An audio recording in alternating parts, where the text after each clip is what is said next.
If you're a leader in the church world today, you're most likely hearing people talking about transition and succession in their organizations. This seems like a topic that is on the mind of every board and senior leaders everywhere these days.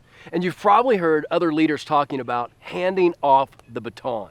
This is by far the most prevalent metaphor used in transition or succession seasons. But what if we looked at it a little differently?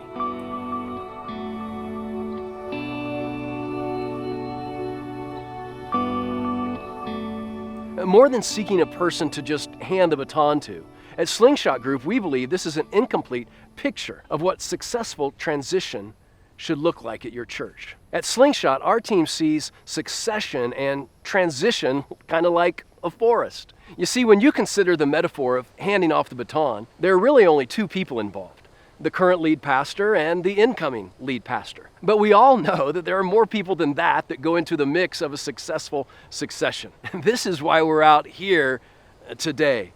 We're at about 6,000 feet above sea level. There is a whole lot that goes on in this mountain and forest ecosystem, just like in your church. Did you know that if you had Googled succession planning a decade ago, it would not have been church staffing firms and leadership consulting websites.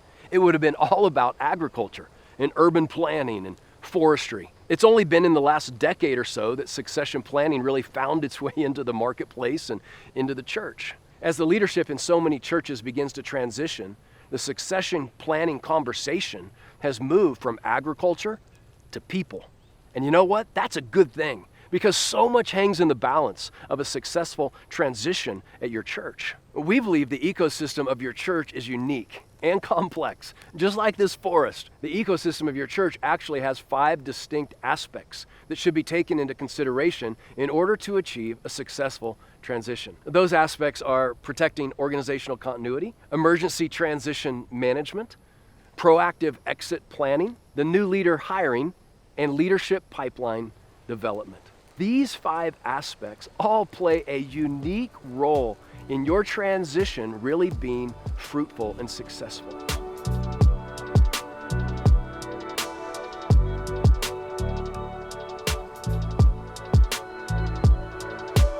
Let me tell you a quick story that I originally heard from my friend Will Heath about his life. This is a true story about the importance of understanding your environment and ecosystem and getting the soil of your church ready for a transition and successful pastoral search.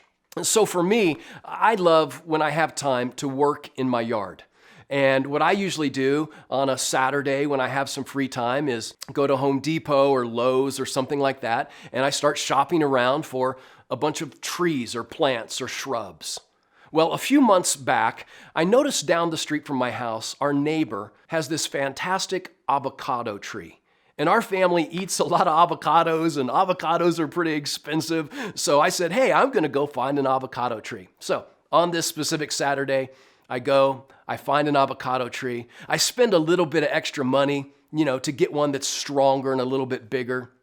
I go out and I plant this tree in my backyard. Fast forward about 2 or 3 months, the tree's not really growing at all.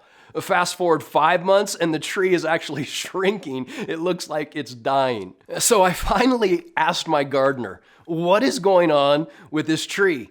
And he says, this tree needs far more sunlight. You've planted this tree in a completely shaded area, and the soil is just way too wet. You see, the reason the avocado tree didn't flourish was not the fault of the tree, right? I mean, whose fault was it that the avocado tree didn't grow? It was my fault. Essentially, what happened is this: I bought a great tree for someone else's yard. I didn't do any research or due diligence into whether or not I thought the tree would actually be a fit for my yard. I just like the tree. I like avocados, so I decided to plant that tree in my yard, in my ecosystem. And you know what? We do that same thing in churches all the time. We fall in love with leaders and we plant them in our church without even considering if it's the right soil for them to flourish. We hire great leaders for someone else's church. Moving from a baton mentality to an ecosystem mentality can make all the difference in the world when it comes to your succession planning season. The relay race or handing off the baton mentality is often just saying, hey, that leader looks great.